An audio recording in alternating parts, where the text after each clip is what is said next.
You're listening to an Anazao Ministries podcast.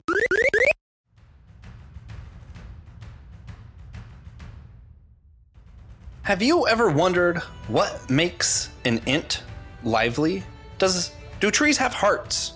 And should we be pasturing our trees? Hey guys, happy Arbor Day. We're getting into the lore of ints, int wives, orons. I'm super excited. We're going to talk about their part of the Lord of the Rings story and the overall narrative of Arda and Middle Earth. This is Systematic Geekology. We are the Priest of the Geeks. I am Joshua Knoll. I'm here with a couple people. This is really exciting. Also, other host, Will Rose, is here, and we both decided to bring a friend. So I'm going to introduce my friend first. One of my favorite bearded theologians, the host of my favorite seminary podcast, Brandon Knight of My Seminary Life. How's it going, man? Hi, diddly ho there, neighborinos. Yeah. And for those who didn't catch it, he is a return guest and one of the original hosts of this podcast. So do a big celebration, woot woot, to hear that voice again. I think he deserves a horn of Gondor. God, yes, absolutely. That's what this podcast has been missing. Great sound effects. That's right. That's true. Trip brings it. Hello, everyone. I am Wilbo Baggins, or for this particular podcast, I am Old Man Willow. And I am very excited to introduce, first time on Systematic Geekology, a friend of mine who is one of the biggest Tolkien nerds that I know, and that is Trip Fuller, host of Homebrew Christianity. How are you doing, Trip? Oh, I'm doing good, Will. I'm a little irritated. Nick became like an official member of Systematic Geekology, and I hadn't been a guest yet. I know. Well, there have been times when we've tried, but schedules and all that. And since Nick has been on and plugged Tolkien heads, we had to get the other Tolkien head here on the podcast, especially when we talk about Ent. So we're very excited that you're a part of this. And I will say that Trip is his legend is out there because he was one of the first to do podcasts, and some people call him the Podfather. Because he kind of helped start this whole thing that we're doing podcast. So I'm pretty stoked to have Trip on here. And it was not that long ago on a icy, snowy night in North Carolina when it was sleeting just a little bit. And I went to one of his live podcasts. And because it was just barely sleeting, North Carolina people stay home and they go out and get milk. And there wasn't a lot of people at this live podcast, but I was able to meet Trip for the first time. And we had a beer. And we were sitting there talking, and all of a sudden we started having a conversation about Star Wars, and I went, oh, I think we just became geek buddies. No, I knew you were force sensitive and all. And he knew I was force sensitive, and so then we started having conversations about faith and science, and did events together. And I've been on his podcast talking about God Loves Geeks, and we even had a conversation with Jason Aaron, the author of one of the greatest runs on Thor ever written. And then he had Theology Beer Camp here at my congregation, where I was there at that event that Trip actually brought Joshua and I into the same room together. We saw each other for the first time live. We weren't just pictures behind a screen. We met each other in person. We were real live people. So we have Trip to thank for that. It's also where we met Nick, the other member of Systematic Geekology and Tolkien heads as well. And I'll just have to ask, so Tolkien, we know, Trip, we know that you're a big Tolkien fan. We know Brandon's fandoms, the top fandoms. If not, you can click on the host tab and go down and see all the episodes that Brandon's been a part of. But other than Tolkien, what would you say, Trip, is your top fandom? Well, Star Wars. Okay. I really like Tolkien, and thinking back to that, that first night where we met, Will. Mm-hmm. Mm-hmm. And whenever I remember that, somehow this is what comes to mind. Give me the meat and give it to me raw. Right, from Rings of Power. And I thought, whoa. Yeah, yes, Nick made a soundboard of Tolkien-related things for my recording device, so I just may hit them randomly. Oh, but, thank you. Perfect. Thank you, Nick. That is fantastic. We're glad you're here. But there's only one man that I want to share raw meat with, and it's Wilbo Baggins. Wilbo Baggins. I'll try not to be too offended. It's fine. That's right. We'll bring you some mead. We'll bring you some mead and some ale. And I still want the meat though. Okay. Oh man. Guys, I'm excited to do this one. I love the Ints, and I did not think it was possible to have that much to say about Ints until I made the outline to talk about Ints. And I'm like, man, how are we going to do this in 40 minutes? The answer is we probably won't. But this is the main conversation. Really excited to dig into this. First things first, guys, what was your first introduction to the Ints? Was it the books, the movies, the Silmarillion, random meme of Treebeard? How did you encounter them first? Let's start with Brandon. It was most likely the movies. Although I do think we also growing up had like a how to draw book for children of like mythical creatures, and trees were in there with faces, but like proper introduction was more than likely through the films. Yeah. Nice. Yeah. Will. Yeah, I can't remember. Were Ints a part of like the Tolkien 1970s cartoons? Were they like embedded? I know I saw The Hobbit in the 70s when I was a kid. They're like, I don't think they're all on YouTube, but there's clippets you can kind of piece together the whole story. And Nick brought up that the cartoons were part of his introduction to Lord of the Rings, and I was like, I remember seeing that as a kid, and went back and watched, and they were fantastic. So I couldn't remember if the Ints were part of that, but I do know, like, reading the book for the first time, I was like, man, the Ints are one of my favorite characters of all this entire mythology. And then when the movies were getting ready to come out, all I could say is like, I can't wait to see how they portray the Ints. Like, we've got the technology, the CGI technology is now ready to portray the Ints rightfully. So I was like, I cannot wait to see how that unfolds. I had to wait a whole movie, I think. I had to wait till the Two Towers, I think. But then had to wait years. But that was my first intro. I remember reading the book and then like not waiting, can't wait to see how Peter Jackson does it. Yeah. All right, Trip. Oh, it was role-playing games in middle school. My one of my friends that was game master added an Int as a one of the characters he was controlling, and I'm like, what is this? And he's like, have you read The Hobbit? And I was like, no. And he's like, you got to read it. Then I was like, there's no trees. He goes, no, it's in the next one. And then I started Lord of the Rings, and I'm like, oh, this is what I'm talking about. And this was an environmentalist Int, but talked a lot faster than they do in the book in the movie, But, yeah. I'm not 100% sure on mine. It was either the movie or a video game. I think it was the movie, but I know that I definitely played a game once where there was an option to unlock Treebeard, and I was like, who's that? So naturally I put in the code to unlock that guy, and I could just go around as this giant tree and just slaughter armies of orcs. And I was like, this is freaking awesome. I went and bought a PS3 with like the PS2 game, because you can't buy PS2s anymore, a few years back, just to replay a game that I could be an Int during, because it's just that much fun. Nice. By the way, Lord of the Rings Conquest, it's Star Wars Battlefront, but Lord of the Rings, totally worth your time. But I know I saw it in the movie, and I know when I saw the Int in the movie, that's actually part of what got me to read the books, because I was like not a huge reader at the time, and I was just, I want to know more about these guys. What's going on here? And I've weirdly always had a thing for like trees and plants, and I'm very I'm probably the definition of a tree hugger. Like if you like look it up in an encyclopedia, I might have a picture of me there. Maybe we'll see. But yeah, that's kind of how I got into it. One of the things I found really interesting when I read the books was how Tolkien described what made the Ints lively, or what gave them heart. Because he talks a lot about how like some of them you could tell had more heart than others, or less heart, and some of the Ints would slowly become more like trees, and some of the trees would become more like Ints because of their heart. And what was interesting is he even describes it's not necessarily the ones that were young or most fit trees. It was the trees that had the most to them. So there would be some that looked like they were decaying or bit weird ways or doing crazy stuff, but they still were more alive. They had more heart than the other trees. And basically, the way that he tells it in the Two Towers, which you learn more when we get to the Silmarillion stuff later on, but it seems a lot like the Ints are the ones with the most heart, and then some of them slowly become more tree-like and become Huarns, and then some of the trees are becoming more Int-like, and they become these things called Huarns, which are basically trees that move but can't quite talk and walk like the Ints yet.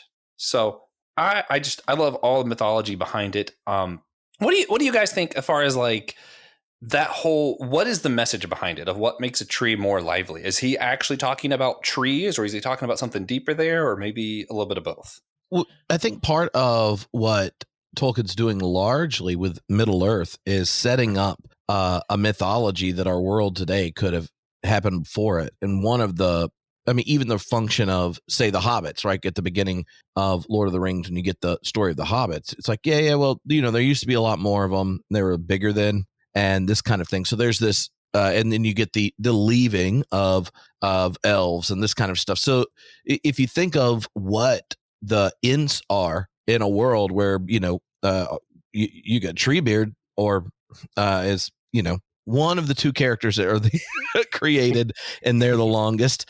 It is this disappearance of fairy over time and the rise of the age of men, and whether or not men have matured to the point to take responsibility as the most powerful creatures in Middle Earth. And so I think the liveliness, if you put it in that space, the kind of like dwindling of liveliness, the disappearance of the Ent wives and all that kind of stuff, is setting up for why he is someone who genuinely loves the deep forest and the wildness of life in the forest, depressed about a growing industrialization of the UK countryside and the destruction of nature in World War I, which he knew intimately. To then ask the question around liveliness, right, in an age where this kind of conscious spoken can interact with humans, space there, I think gives us something like, there is a deeper life even in the trees to the nature around you that's under threat. And the liveliness, what functions for the more lively in Lord of the Rings is they're actually better at shepherding, better at stewarding, better at protecting the forest. So yes. Yeah, man. Yeah, and it's one really weird when I've reread it, because I had always been under the impression, based off what you hear in churches all the time, is that Lord of the Rings is basically just about selfishness and sin, and throwing the ring in is the whole sin thing. And eventually you might hear something about it being World War I, but I'm a big C.S. Lewis fan as well. And at one point Lewis talks about it, and he goes, actually, the point of Lord of the Rings was to be anti-industrialist. And he's not Tolkien himself, so who's to say how much that is? But even like when you think of war and how Tolkien viewed it, was almost as an extension of industrialism. Like, it's just the industry of war. And I don't know, it's really telling when you look at Saruman and the Ents, how Saruman, as he grew more evil, is burning trees down, digging up the trees to make the orcs. Even just for some reason, just keep attacking the white trees, just convincing kings that they should cut it down and burn it. And it's like, why? It just seems like such a pointless thing. When he mentions, it's like he adds on, like, I'm already pissed enough he's cutting down some of my favorite trees and burning them. But sometimes he just sends the orc out to cut them down and leave them. Where he's like, this is where bad it is. It's not, he can't even use it all. He's just cutting it down. Just being a little obsessed with his axe, getting too eager. Eager to cleaver. And I think like the question of liveliness is just, again, it's like what is it that animates you? So I think that kind of parabolic or metaphor of what is it that animates us and gives us life and gives us heart. And so and again, like it's a progress, it's a growth. And what I admire about the Ents is this sense of like longevity that and patience and deliberateness when it comes to them. Like, if you're in a fast-paced world where you just need to have everything at the moment, my favorite part of their depiction is that like they're going to take their time and deliberate. There's no sense of urgency, even though it's important. They know it's important. They're going to shepherd, but they're going to take their time. They're going to be deliberate. They're going to think through this and be wise. And that old wise Treebeard's been around the world and seen so much, way more than anybody else has ever seen and witnessed. That is what that kind of sense that brings him liveliness and wisdom to say, like, let's deliberate and think through what our next steps are, even if those steps take an extra long time to take two or three steps. One of my favorite comedy bits in the book is Treebeard keeps like talking. He's like, well, I would tell you in Intish, but that would take several days. I'll speak your tongue. It's like, man, it's just so funny. Like, even their language takes forever. And when I'm thinking of like the liveliness, I like to hike a lot. I'm like really into nature kind of stuff. And one island I go to, Cumberland Island, I visit enough that I know the spots. And there are a couple trees that I'm like, that's one of my trees. Like there's one tree that TJ and I and some friends have just sat in this tree and played bocce ball from the tree. And it's like, that's like a place to me. That thing has its own life, its own energy. And I'm like, I love that spot. There's another one where it looks like a bunch of dead trees kind of that are growing out of the ground, but it completely changes the ambiance and the feel of that area. Like that's where the vultures go for some reason. And it's like, yeah, there's definitely something about nature where like, even though maybe that's not the youngest and the most lively tree, it still has its own personality. And I think that's something that as Tolkien loved nature, that he's probably getting at there too.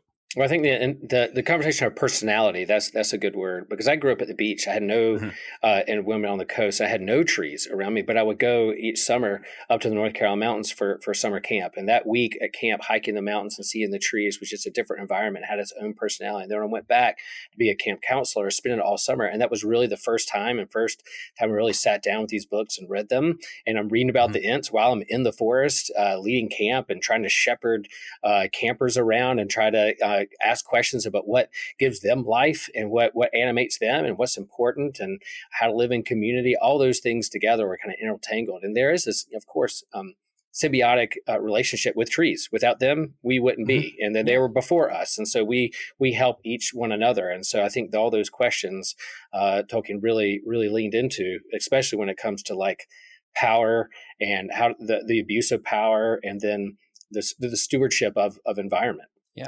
Well, do you think? Oh, sorry. I was just going to say, even if you think of like the life cycle stuff, like as a tree dies and composes, new stuff grows there. Like even in death, it seems to have life. Kind of has its own energy. And I mean, that's one of the reasons that I really want to have my own body compost, which is something you can do now. You just have your body turn to dirt, and it's really rich soil. And I'm like, yeah, just like this idea of life coming out of even what seems like death. And I think that's part of what he was hinting at here, maybe. Well, the way you get introduced to the Ents in Lord of the Rings is so much how these two hobbits who the Ents have to believe they're not orcs and get convinced, and then they're going to deliberate, and you're not going to be too hasty.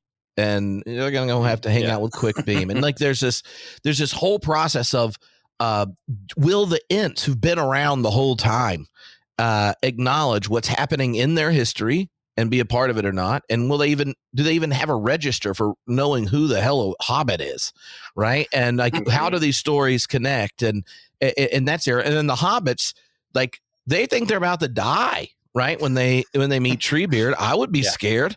It still creeps me out when he first shows up, and you're like, I know he's going to end up being a good guy, but so the like you even get right in there this sense that there is wildness in the world. The world's untamed, and we don't have it all mastered and mapped out. I think part of what happens when humanity, especially in the West, which is the reference point for Lord of the Rings, when you get to the agricultural revolution, then human beings get settled in particular places, and then their cultures develop, what they eat develops by what grows there, and life gets so determined by the seasons and everything in particular places. But also what happens in the agricultural revolution is you see over time when humans start building farms and not just hunting, roaming, gathering, then you see the death of wild places and big fauna, like big animals, things that have us on their menu, right? And so in Lord of the Rings, you have these areas that are tame and safe. Think the Shire. They can't even imagine something bad happening. And if you even know somebody who goes anywhere near something bad happening, then you're like, they're sketch. And then you have like Fanghorn Forest, and you find out from Elrond that the three big forests in Middle Earth, a squirrel used to be able to run from tree to tree across all three of them. And what was it that destroyed the connection between the three forests? What was it that encroached upon it? It was civilization. And so when you think of Tolkien sitting here wrestling with what is an origin story for mythological origin story for my people that actually frames the challenges of his time. The World War I was what happens when our identities are attached to particular lands that we seek to control. You get all the different treaties and all these things, but then what happens? We create slaughter rows in trench warfare. Whole places get destroyed. We're no longer just taming the land to eat. We're filling it up with the dead bodies of our machines.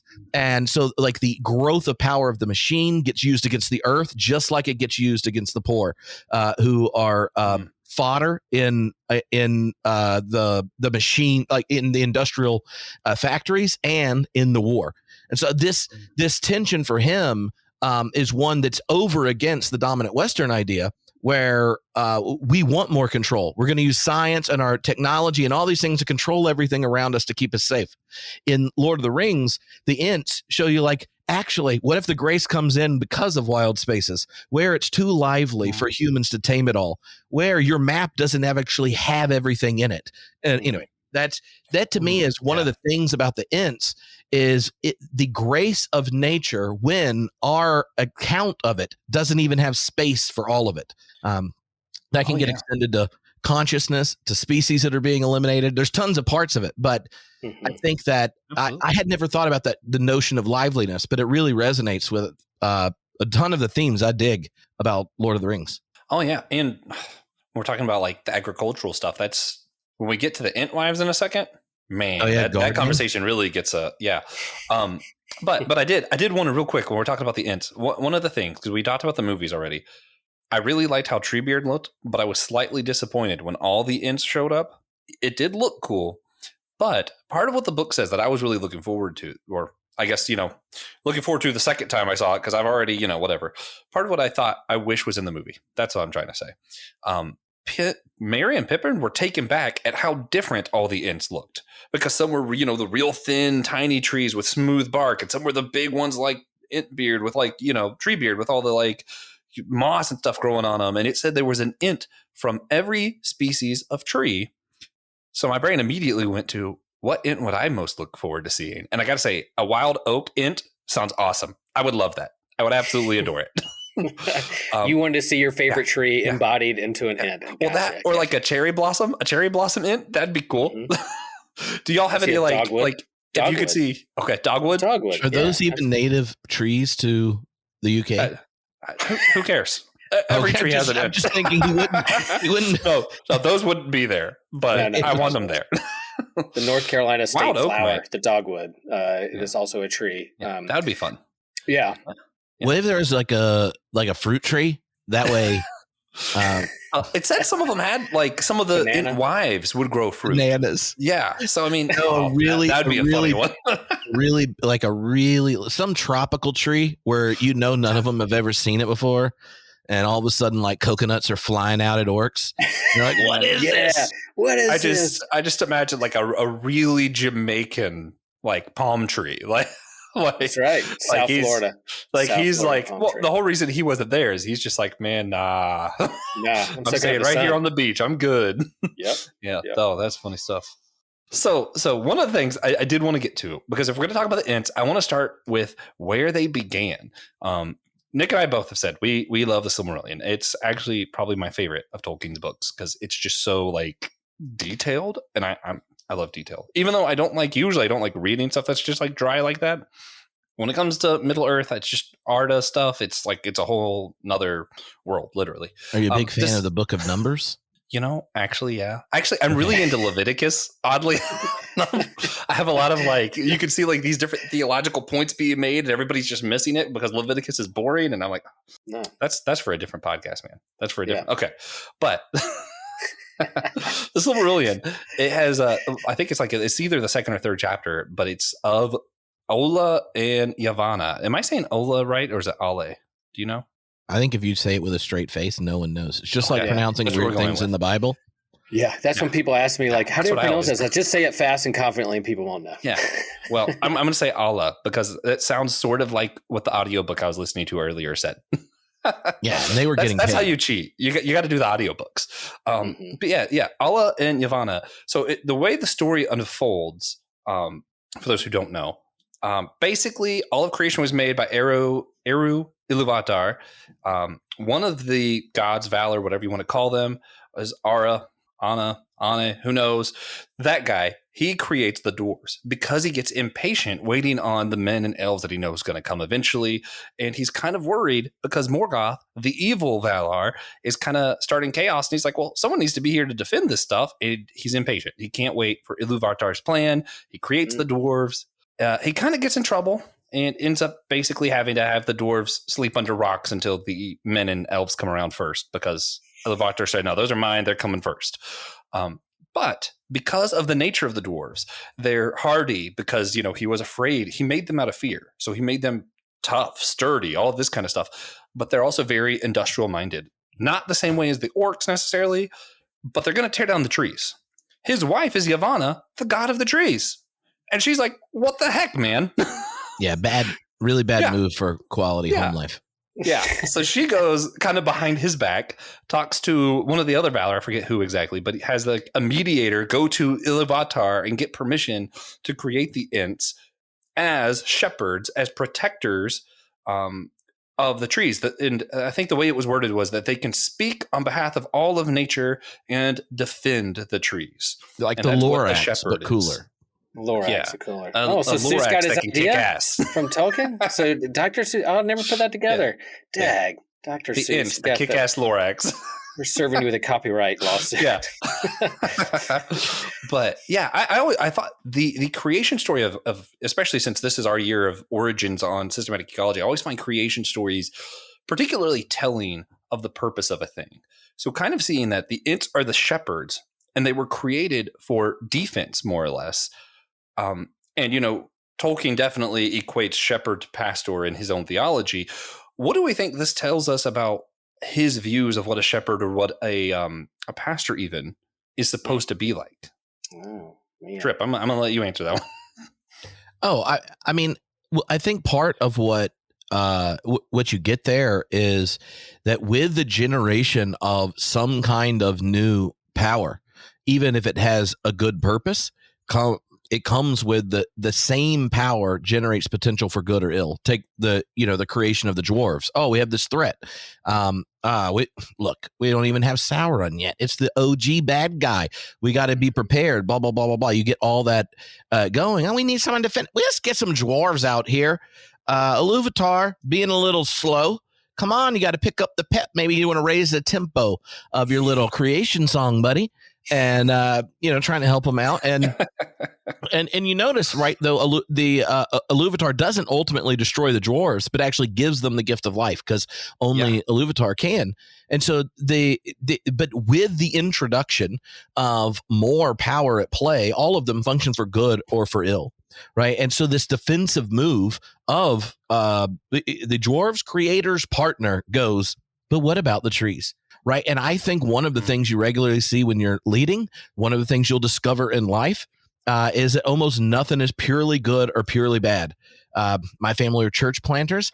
It only took about 9 months after having a church building for us to wish we went back to not having one. But, even the story set like within a family. So it's an important thing to recognize. And if you go to the macro, right, something that Tolkien didn't wrestle with because it hadn't come around yet, think of nuclear energy.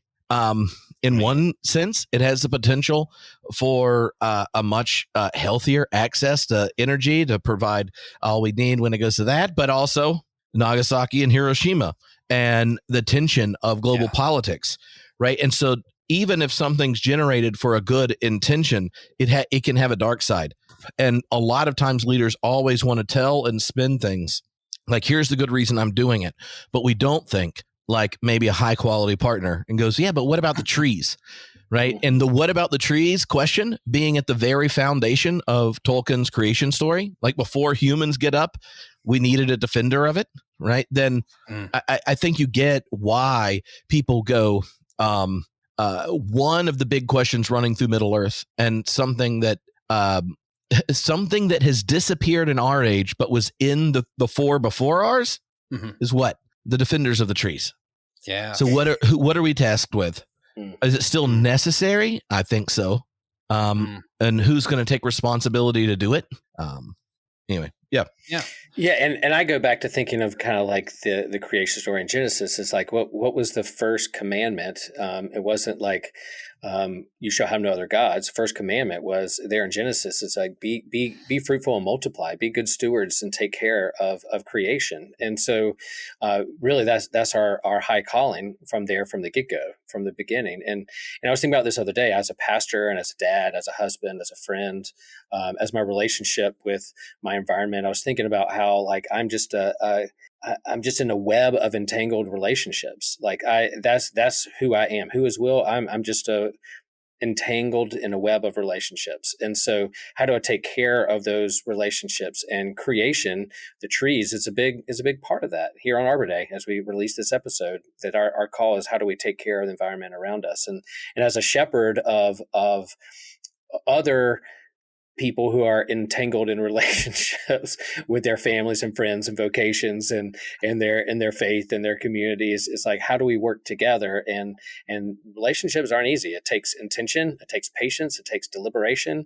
It's like, yeah, as Tripp said, it's like you tell, all right, step up the tempo on your song, but maybe Treebeard's right. Like we need to take our time and be slower and be intentional and deliberate rather than rushing to certain decisions or actions that could hurt the other. Yeah. And it just it's a quick like, hey, this is an important little like marriage lesson for people too. Maybe consult your partner before you create an entire race or species or make that kind of big of a decision. Like they might have a good point. Yeah. I think you should probably do it before you buy a piece of furniture or an appliance, or even a new surfboard. Reservations for dinner. Yeah, it's usually just a good idea. Oh man. So I had one question sent in from someone when they heard we were doing an Ent episode. And I thought it was so good. I put it right here, smack dead in the middle of this outline. Could there have been an Ent from the lineage of the white trees from Telperion? I'm just going to assume I'm saying it right, knowing that I'm probably not. So for those who don't know, Laurelin and Telperion were the two trees in the land of Valinor, which is basically Eden. The Laurelin was the gold tree, Telperion was the white tree. They both emitted their own light. And the people liked it so much when they left Valinor. Yavanna or somebody made an imitation tree, basically. I think Iluvatar made it specifically for the elves. So that's Galathylion. Somehow, Galathylion just had a seedling. Just a little seed fell off. Something happened. Celeborn was made. So that's the second tree of this lineage. Someone went and took one of those seeds, planted Nimloth for the Númenóreans. And then when Númenor fell, which, by the way, was partially because of Saruman, who took that tree and burned it down just because. Didn't do any good for him. He just burned it, which is also part of why I think the Stranger in Rings of Power could be Saruman, because he plays an important part of the story with the fall of Númenor, but whatever. Isildur, you should know that name from Lord of the Rings and different stuff with the ring and all that, but if not, I won't spoil it for you. He, before Númenor fell, took one of the seeds, ran away to Middle-earth, and he plants the first white tree of Gondor, Minas Ithil, which, its seedling has Minas Einar, which was also Isildur who planted it at his brother's graveside. Then the king Tarandor took it and planted Minas Tirith, which the whole entire important part of this is that whenever Aragorn finally won at the end of Lord of the Rings, he still felt defeated because the tree didn't come back to life. And he thought, I can't really be king. I can't really marry her without the tree being alive. And him and Gandalf go above the city and find another seedling and replant it. So once again, there is a live white tree of Gondor. And the question is, could there have any point during this lineage or something happened that one of the white trees were an Ent, or maybe there's another seedling we don't know about? What do y'all think? Well, first of all, I felt like I was just sitting in church listening to like a biblical reading from the book of Numbers. And I was like, oh, okay. Listen, is this one the lectionary today? It's an important genealogy. I told you I like the numbers. I know. That was cool. And so were those some of that mythology you just kind of talked about, was that in Rings of Power? Was that some of the visions and some of the things that was going on that I saw going on the trees, or is that something different? Some of it, they're taking their own kind of weird twist. In the first episode, they play with it in that montage. Mm-hmm. But since they can't really use the Silmarillion, it's kind of like what got talked about. Right. But it will have to happen at some point. Like a tree will have to make an escape before the wave. I don't know how to avoid spoilers, but I think we saw the tree in Numenor, but they didn't call it anything. But I'm not sure if that was the same tree. Is it the same one you think that leaves all fell when they were about to? That makes sense. That's what I was trying to think. Like, I think it could be, but they didn't say. And I don't know if they didn't say because they couldn't say or because that's a different tree. Gotcha. So, undetermined.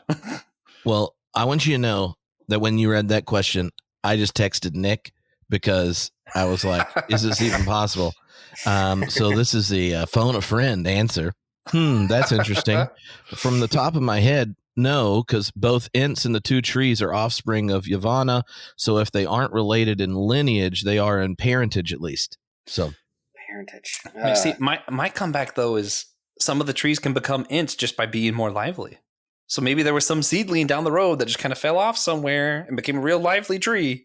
I don't know. It kind of seems far-fetched. I know, but but why not? Why not? Yeah, watch out. What if the only Ent you meet in Rings of Power is a white tree? That would be incredible. I would laugh so hard. Will you have any takes? No, I don't, because I don't know that. I don't know how about it. I mean, I got through like the first 5 chapters of the Silmarillion when I was over in Iceland, but I did get to the creation of Inspart, so I was happy that I at least got to that chapter for this. But I think that's the fun stuff about systematic ecology is that we have friends we can text that are experts that are part of the show that we can say, hey, we don't need to look it up. We just like, hey, we got an idea or a thought or a question. What do you think? We can just chime right in live. That's great. Nick's so cool. All right. So making it past that, as hard as it is to get past that, we mentioned already some of the story of the Ent and the Entwives involving some of this agricultural stuff. Trip, do you want to summarize for everybody kind of the story of the Ent and the Entwives and the gardening and all the stuff that went on there? Yeah, well, the way I've tried to explain it when talking to people that are like, "What's up with the Entwives?" is to say like the Ents you meet, they're like the rowdy woodsy ones. They're the ones that like or they like to run around, get crunk. Asheville trees. They're like Asheville, North Carolina trees. They like to keep it weird out in the woods and stuff. And the Entwives are if you think of if the Ents are like the stewards of the wild woods and the trees and that kind of thing, the Entwives have that same kind of relationship, but it's with the garden, right? And I think of a part of what happens in the because the Ents have been here since the first age, right? Is eventually Morgoth goes like a slash and burn in a big old war, and everywhere where the Entwives were, like in the cultivated gardens, and part of trying to eliminate civilization, the human thriving. Like, what are you going to do? Like if they can't eat, they can't have babies, and then blah blah blah. So after that, there's this place where a period of time where the Ents are like, well, what's up? Where's our ladies at? Right? Like what's going on here? And as you piece it together through the stories as in Silmarillion, but also in Treebeard, you realize that for early on, they spent all this time trying to find the Entwives. Like who were the people that were stewarding over here? And they made little Entlings when they had little babies. You saw them in that one little flyover in Rings of Power, a little Entwife and a daddy Ent, and just holding a little baby. Looking all cute. It's like Groot, but in Middle Earth. And so the the story of it is that this wild space used to have a fruitful relationship with the cultivated space that generated the abundance for human life, but the system's gone out of whack. And what happened when it went out of whack? The protectors of the trees have turned more tree-ish. He talks about his friends, Treebeard, his friends becoming more tree-ish. And then what happened to the agriculture? It actually created a society that then saw the wild places as places to dominate. And in that, you have the disappearance of the Entwives is also kind of a way of describing with their relationship the disharmony at the heart of industrial civilization. If agriculture in the garden, which is basically the cultivated backyards in the UK, they call them all gardens, and people put a lot of time in them. You hang out in them and all this kind of stuff. When human civilization no longer sees wild spaces as things to protect, but things to conquer and determine, then you get the disappearance of kind of the stewards of these two parts of, of like plant life. And so you get this longing from Treebeard. Like, we used to look for them, then we stopped looking for them as often, and we keep hoping they're going to come back. And he thinks maybe they're just lost. And it was kind of assumed as they've been destroyed. And I think that tension, what you hear in Treebeard, is a kind of longing that Tolkien's wrestling with when you look at Europe after World War I. Beautiful farmland and forests are pillaged and turned into rows and rows filled with dead bodies. And it all gets destroyed for what? The stories we told ourselves about nation states and the promises we made to each other. And then there's a murder, Ferdinand, and it just opens up into this horrible thing. And when you look at the end of it, at the dead bodies and the destroyed farms and land, and you go, will we ever, where'd the Entwives go? Will we have new things again? Like, will we have new endlings and all that kind of stuff? That tension in it is powerful. And the sad part is, right, our age, we don't even know, we don't have Ents or Entwives. Yeah. I honestly, I loved, and I always kind of wonder, did Treebeard kind of know and he just wasn't willing to accept it? Because, he says this line, like I quoted during our Helm's Deep episode, there's this line where he's kind of like, yeah, I should have hoped that our last song would have been the one about the Entwives where we find them again. But instead, maybe our last song is this. We take out Saruman, the one who caused all this. And it kind of makes me wonder, did he actually know? Did he know that it was Saruman who took away the Entwives? And he's like, you know what? We're getting you, buddy. Or at least putting a stop to what was happening. Maybe that's probably less because he let Saruman go. So I think it was less about revenge and more about let's stop this. Yeah, that's beautiful. Right, I like the whole area gets turned into a new land for Ents, right? Yeah. After the they flood Saruman and all the area, and at the end when it's technically now right Aragorn's place, then he makes it a home for Ents and gives them sovereignty over the land. Yeah. So if you're trying to ask yourself, what does the wise king that was promised do? It gives the Ent sovereignty over land. And if anyway, I don't have to. I'm just going to turn into another Arbor Day sermon. I was digging it. I was like, yeah, it's a great Arbor Day sermon. In the fact that waters connect with that, and water and new life and creation and recreation, all those things, I think is pretty. And I also like to think that sometime trips at a brewery, he's doing a live event, and someone just walks up and goes, "Hey man, what's up with the Entwives?" And he's like, I got you. Just a random question from a stranger. Dude, what's up with the Entwives? He can roll it off like that. That Arbor Day sermon. But that just comes up sometimes. Yeah, it does. It comes up. I did want to give us all a chance because I had a quote I wanted to read. I want to give everybody a chance. If you had a quote or something from the Ents, either about or from an Ent, to share, this is a good time to do it. I'm going to start because I wanted to quote part of the song about the Ent and the Entwives. For those who don't know, the Ents were really prone to song. They were lyrically minded. They sung a lot. I think that's also telling of what Tolkien thought about trees. But part of the song of the Ent and the Entwives, it's kind of this prophecy that one day they're going to kind of come back together. He'll see them again. And even though we know that's not what happens, it's still really moving to hear kind of the passion of Treebeard, of how he longs for the Treewise, especially when you think of some of what Trip just brought out about the significance and what maybe they symbolized. So when winter comes and singing ends, when darkness falls at last, when broken is the barren bough, and light and labor past, I'll look for thee and wait for thee until we meet again. Together we will take the road beneath the bitter rain. Together we will take the road that leads to the west, and far away we'll find a land where both our hearts may rest.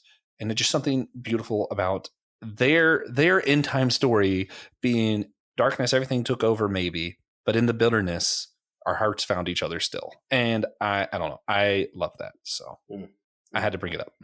Well, I'll go. Yeah. I don't necessarily have a quote. I'll let Trip go last with a quote. But for me, it's not necessarily a quote as much as it is a situation or an image. And I love the image of the hobbits. They are going, we need you, what's going on, trying to figure out who they are. And then they have like, what is the like Ent council like meeting called? Ent It's moot. called like Ent treats. Ent treats. Ent moot. Moot. Intmoot is the Intmoots. There's the gatherings, they come together. And as a pastor of a congregation, I've sat through long committee meetings and long church Worse council than meetings. Robert's Rules of Order. Yeah, that's right. And you sit there and you're waiting, like, come on, the urgency is like, we need to do what we need to do. Come on. Now's not the time to like drag your feet or just stay rooted here. You got to get up and move. And so, but they're like, no, this is part of our culture and what we do. And we're going to come together and gather and deliberate. And even if it's not as fast or as quick as you want it, they're going to make the wise, right decision. So that you just sit with that a little bit longer. And there are times when I've wanted to hurry through a meeting or hurry through a council meeting, hurry through something. But no, we need to take time with the way we talk about something or how we frame a question or language you use in our Constitution or in our welcoming statement as a congregation. Let's sit with this for a little while. Let's wordsmith it. Let's take time with it. The important things take time. And so that for me, that whole situation of them being together and Intmoot, I'm like, yeah, I feel you when it comes to that. Absolutely. All right, Drew. Okay, so I think my favorite bits are when he gives short retorts to the hobbits. When Treebeard does, like one time, Merry and Pippin, are going on their rant, trying to animate him, and they use the word never, and he goes, "Never is too long a word, even for me." And think of that, like the guy, he or Tom Bombadil are the oldest creatures in Middle Earth. Yeah, Who came first? It's a lively debate because it says both. Right. and then he says a bit later, he goes, "It is easier to shout stop than to do it." And I think like and I think part of it is, and they usually come where he's making points where there's a different wisdom with the scale of time that he's a part of. It gives you a different perspective and a different sense of urgency and crisis, a different kind of reflection and framing. And they're just so different from the hobbits, both in size, but also life experience and all that kind of stuff. And neither Merry nor Pippin nor the Ents end up doing what was required for the ring to ultimately be destroyed if they didn't annoy the shit out of each other for a week or so. Right. So like, both are actually needed, but as someone who definitely leans on they come in pints, let's do it quickly side, Treebeard's retorts remind me of like wise elders. And the line though for Arbor Day, which is done really well in the film too, is where he says, where Merry and Pippin are like, well, whose side are you on? Right? Like, what is the main thing we want to know? You didn't kill us. You don't think we're an orc now. Well, whose side are you on? And he says, I'm not altogether on anyone's side because nobody is altogether on my side. If you understand me, nobody cares for the woods as I care for them. Not even elves nowadays. And like considering the episode drop of this, I think part of what Treebeard invites us to do is to take as seriously our non-human neighbors as our human ones. And in what ways do our relations with each other impact our non-human neighbors, and what about our habits and patterns and consumptions actually could lead the rest of creation, which God has called good before we showed up, to say that I'm not sure you're treating us that way. Since I've been alive, more species have gone extinct than since the last ice age. Oh man. So who, and that is something to think about, because what's being removed when you remove wild places are the very biospheres, ecosystems, and niches for life in its fullness of diversity God spent millions of years bringing into being. We get rid of them for what? Things to feed cows so that we can eat an inordinate amount of beef and do it quickly and cheaply. I mean, you could go through the list. I don't want anyone to feel guilty. I'm just saying, like, here's what I think his wisdom is we want to know, especially in a tribal time, whose side are you on? Are you on mine or are you on this? And there you get the wisest and oldest living thing in the world say, well, I don't think I'm right near on anyone's side. Right. Well, I just made him a Southern int. That's what what the old oak trees in North America were saying at that time. That's the wild oak int that I was talking about. Now, I don't know if I'm right near on anyone's side, because I ain't seen anybody on my side, little hobbit. You know, I'm glad you ruined the seriousness of it at the end there, because I was going to bring up my other thing that I love. And I've said it before. I just think the bit, and this is nothing, it's about patience. He has the patience and the length of words to make some things really, really funny. Like when he spends an extraordinary amount of time trying to think of what humans and hobbits call the things that are called hills. And he has this huge long word for it in Intish, and he's like, oh, that's not right. He just keeps going and trying to figure it out. And he's like, and you know what? And then he gets upset at the end of it. He goes, you know what? What gave you the right to name it anyway? It was here before you were. I just thought it was so funny. I'm like, man, Treebeard's got humor, man. Oh, man. Yeah. So kind of getting back to what you were talking about, though. You're talking about some of really the point of no one's on the tree side. No one's doing this. And earlier, Trip, even you mentioned how I'm trying to think of how you worded this. But basically, the ints are gone. Now, what do we do? So I would think that Tolkien's call for us, and I would imagine what Will brought up earlier, God's call to us, is to be the shepherds of the trees, to be the shepherds of one another and how we take care of nature as well. How do we practically? And I know Trip and I talked for a while, so I will let Will go first and Trip warm up. Will, how do we better shepherd the trees? On Arbor Day, what a question, huh? Yeah, I mean, you could give like cliche answers like go plant a tree, go do that, but I think it's also you could invest in those companies that are taking care of creation, and then divest in those that aren't. I think it is important that in terms of how we live, that we understand where they're in this kind of symbiotic relationship with the trees. And as Trish said, they were here before us, before humans ever came, on the stages of the days of creation, the million years of creation, in terms of they were here way before us, that life was, the earth was teeming with life before us. And most likely, even if we destroy the earth with nuclear weapons, life will find a way, and it'll continue to exist after us, just in a different way. So knowing that our kind of we have a limited time here, how do we take care of the creation around us, and then also fight or change the systems that got us here in the first place? I think there's some systemic things we really need to look at, other than just like, I'm gonna go out and plant a tree. Well, there's some systemic things out there that really need to change for us to repair the earth of what we've done to it. And so, that's where I am right now. Yeah. Trip. Well, I mean, the one of the things that Treebeard does when he's coming to grips with how things have changed, both Saruman having turned against him and been dubious at stealing his wisdom, to the growing industrial war machine and its impact, the growth of Saruman and all that, and kind of darkness. Now, I'm not sure Tolkien meant it this way, but Treebeard has this line when he's getting the updates from the hobbits, and apparently gets it from Gandalf the White later. He says, "The world is changing. I feel it in the water. I feel it in the earth, and I smell it in the air." And so part of, I think, asking that question is to actually attend to those kind of answers. And when we look at earth, water, and air, it's still a live thing. Yeah. I'm I'm gonna, I told you guys I'm like the stereotypical tree hugger these days. I'm gonna say I personally think the best thing you can do, and this is whether you're shepherding people or trees, is to build relationships. Like I mentioned earlier, I like to go hiking at that place, Cumberland Island. It's a national park. When Donald Trump was in office, at one point, the federal government was basically threatening to sell some of the national park away.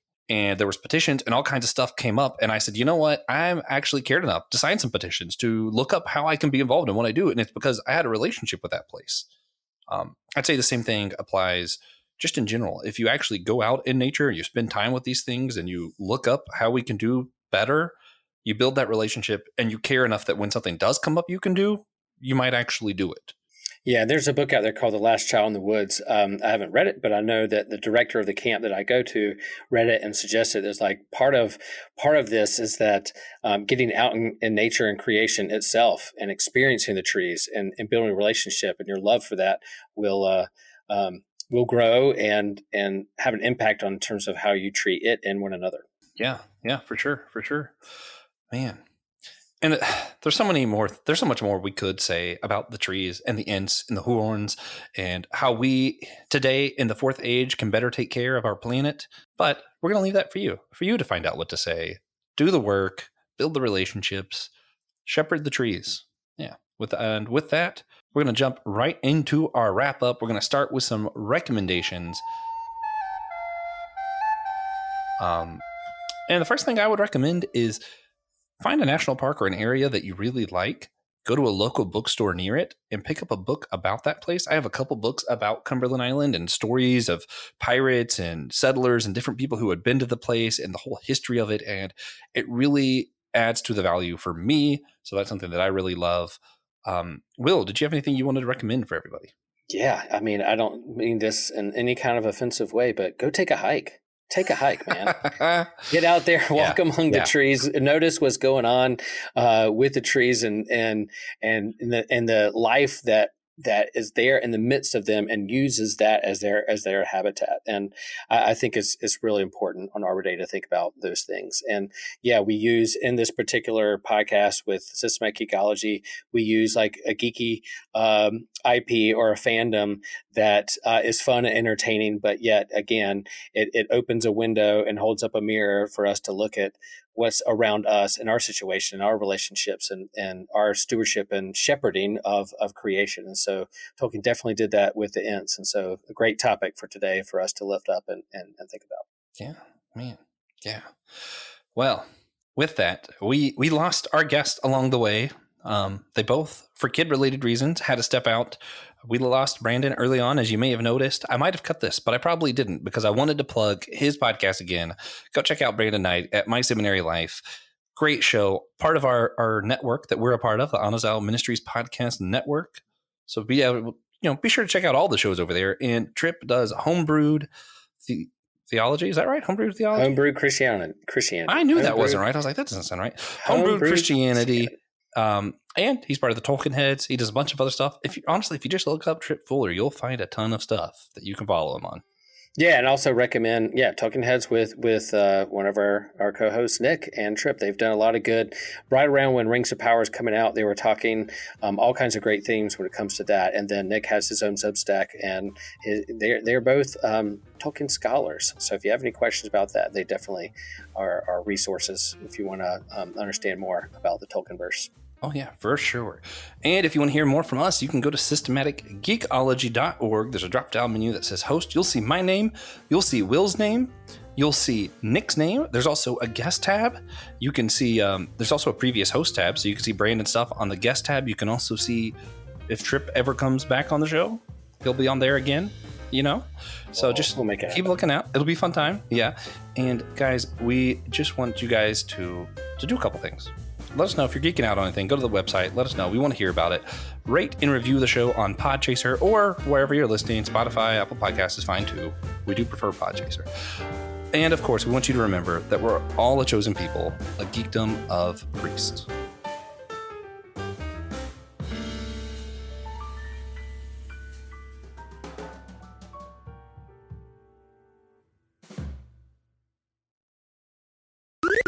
This was an Anazao Ministries podcast. If you enjoyed this show and would like to learn more about our network, be sure to check out the Anazao Ministries Podcast Network.